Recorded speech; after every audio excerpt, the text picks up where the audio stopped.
N'hésitez pas à liker la vidéo si elle vous plaît et si vous êtes nouveau sur la chaîne, n'oubliez pas de vous abonner et d'activer la notification pour ne rater aucune de nos prochaines vidéos. On commence.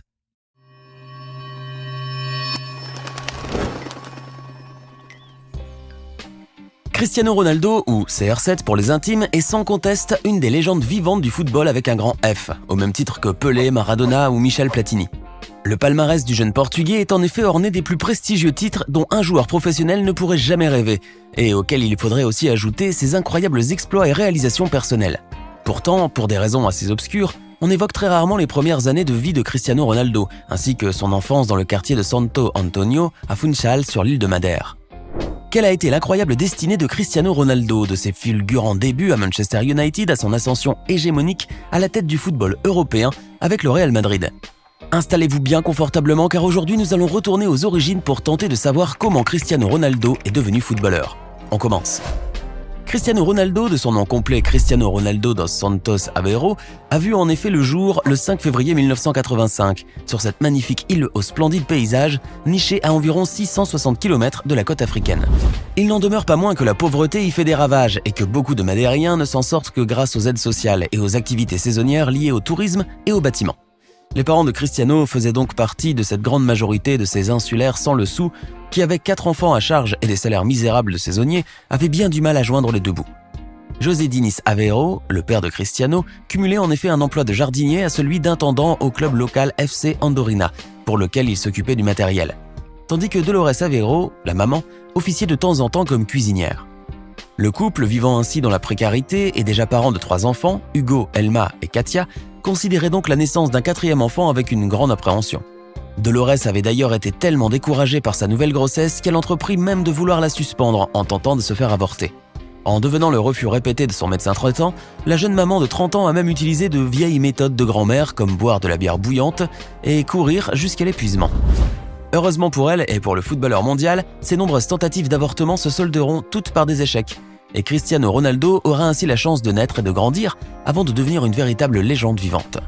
Les premières années du petit Cristiano se sont ainsi déroulées au sein d'une famille nombreuse, vivant les affres de la pauvreté oppressante qui était devenue leur quotidien. En grandissant, Cristiano s'est de plus en plus épris du ballon rond, et ses journées tout entières lui furent consacrées.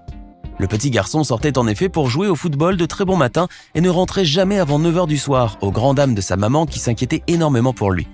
Cristiano était devenu tellement accro au foot qu'il usait très rapidement ses chaussures et devait, faute de pouvoir s'en acheter des neuves, emprunter celles de son grand frère et de son cousin. Le petit Ronaldo a toujours été très attaché à son paternel, et c'est sous son impulsion que le joueur a décidé d'intégrer le club où il travaillait comme intendant, le FC Andorina. Le petit Cristiano a donc joué son premier match sous maillot officiel à l'âge de 7 ans, et bien qu'il y avait de nombreuses règles qu'il ne comprenait pas, il s'est facilement adapté à l'organisation et à la discipline des matchs. Il intégra par la suite le club Deportivo Nacional où il ne restera qu'une saison avant d'être finalement découvert par le Sporting Club du Portugal. Le prestigieux club installé à Lisbonne ne déboursera pourtant pas plus de 2200 € pour acquérir le jeune espoir. Une somme qui prête à sourire lorsque l'on connaît les montants faramineux de ses futurs transferts et qui resteront gravés à jamais dans l'histoire du football. À l'âge de 11 ans, Cristiano Ronaldo débarque donc à Lisbonne armé de sa passion pour le football et de l'impétuosité de sa jeunesse. Le petit Lusitanien va devoir galérer un moment, le temps pour lui de s'adapter à la tumultueuse vie de la métropole, lui qui ne connaissait que les longues et calmes journées de son île natale. Cristiano Ronaldo a donc les nerfs à fleur de peau et se met rapidement en colère.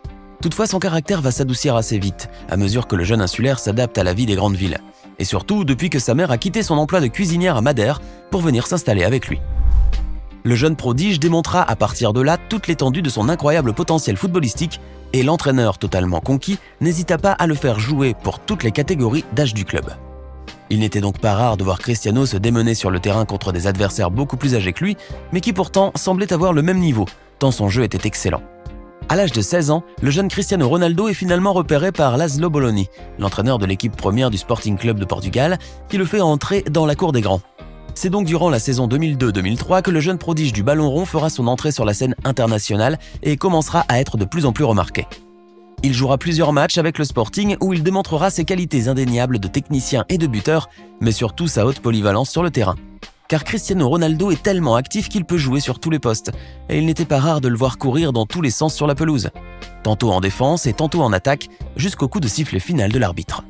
Dès lors, il commença à intéresser les plus grands clubs d'Europe, dont les découvreurs de talent lorgnaient de plus en plus sur ses prestations footballistiques et ses réalisations sur les terrains. Cristiano Ronaldo attira ainsi l'attention du Milan AC, mais aussi de Liverpool, de l'Olympique Lyonnais et même du FC Barcelone. Mais bien qu'il fût approché à plusieurs reprises par ces prestigieux clubs, aucun accord ne se concrétisera jamais, en raison notamment du montant de son transfert qui était très élevé. Une ironie du sort et une erreur que le Barça paiera bien assez cher par la suite, lorsque Cristiano inscrira ses nombreux buts d'anthologie dans la lucarne de Victor Valdés.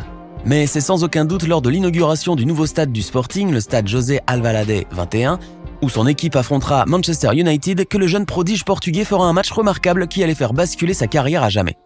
L'avenir footballistique de Cristiano Ronaldo bascule en effet au 6 août 2003, où il fit un excellent match contre le grand club anglais qui perdit ce jour-là par 3-1, enchaînant les dribbles spectaculaires et les percées foudroyantes. De retour en Angleterre, les joueurs de Manchester ne parlent que de lui et demandent au coach Alex Ferguson de le recruter, ce que lui-même avait bien l'intention de faire en effet. C'est donc ainsi que le 12 août 2003, Cristiano Ronaldo signe solennellement à Manchester United pour la modique somme de 15 millions d'euros. Cela représentait l'affaire du siècle pour le Sporting qui n'avait déboursé, comme déjà dit, que 2200 misérables euros pour l'avoir. Cristiano demanda à avoir le numéro 28, le même qu'il portait au Sporting l'année précédente. Mais Ferguson lui donna le numéro 7 du club, porté par des joueurs qui avaient écrit l'histoire du club comme Bobby Charlton, George Best, Eric Cantona et David Beckham. Inutile de souligner à quel point Sir Alex Ferguson avait raison, puisque c'est bel et bien sous les couleurs de Manchester United que le jeune Lusitanien, alors âgé de 18 ans, allait laisser exploser le summum de son art. Car après quelques débuts hésitants, Cristiano, qui désormais se faisait appeler CR7, allait peu à peu s'habituer au style de jeu très franc et très direct des Anglais, et commençait déjà à s'imposer davantage sur le terrain. En effet, saison après saison, CR7 enchaîne les dribbles les plus surprenants et les passes décisives pour ses coéquipiers, tout en se découvrant un talent irréfutable pour marquer des buts. Le jeune Portugais, agissant toujours par instinct, découvrit en effet qu'il lui était de plus en plus facile d'inscrire des buts et de faire trembler les gardiens, que ce soit par ses fulgurants coups de tête ou par de puissants boulets de canon ottomans bombardés depuis les 25 mètres. C'était donc tout naturellement qu'il fut classé meilleur buteur en Première Ligue lors de la saison 2007-2008 avec 31 buts en 34 matchs joués, ainsi qu'en Ligue des Champions où il a marqué 8 buts en 11 matchs, dont 2 buts face à son club formateur, le Sporting Lisbonne. Plus physique et beaucoup plus prolifique devant le but qu'à ses tout débuts, CR7 a acquis une confiance inébranlable en soi et lorgne désormais vers le club des clubs, le Real Madrid, afin de booster sa carrière de footballeur. Son premier ballon d'or, remporté la même année en 2008, ne fera que renforcer ses convictions et ses espérances. Le 26 juin 2009, finalement, et après plus de 2 ans de rumeurs et de tapage médiatique, le Real Madrid achète Cristiano Ronaldo pour 6 ans et la somme record de 94 millions d'euros. Il devient alors à l'époque le transfert le plus cher de l'histoire du football, avant d'être détrôné par la suite par Gareth Bale, Paul Pogba et Neymar. Présenté le 6 juillet 2009 dans un stade Santiago Bernabéu archi-comble, il bat un autre record, celui du joueur dont la présentation ramena le plus de supporters, qui furent estimés à entre 80 000 et 95 000. Toutefois, et malgré les performances incroyables de sa nouvelle recrue, la saison 2009-2010 sera très décevante pour le Real Madrid, qui perdit la Liga au profit de son éternel rival, le Barça. Cristiano Ronaldo avait pu démontrer encore une fois toute l'étendue de son adaptabilité, puisqu'il s'était ainsi très vite familiarisé avec le style de jeu espagnol, le fameux tiki-taka.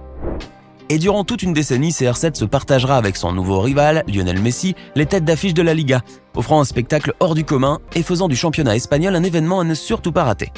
Ses exploits footballistiques lui auront permis de décrocher 4 autres ballons d'or, et à son départ du Real, qu'il quitta en 2018 pour embarquer dans la Juve, CR7 aura laissé un immense héritage et des records difficiles à battre.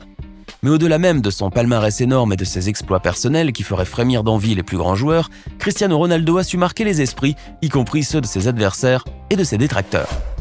CR7 a donc réussi le pari de se transformer en légende vivante, dont la célébrité dépasse celle du président des États-Unis, pourtant reconnu comme l'homme le plus puissant de la planète.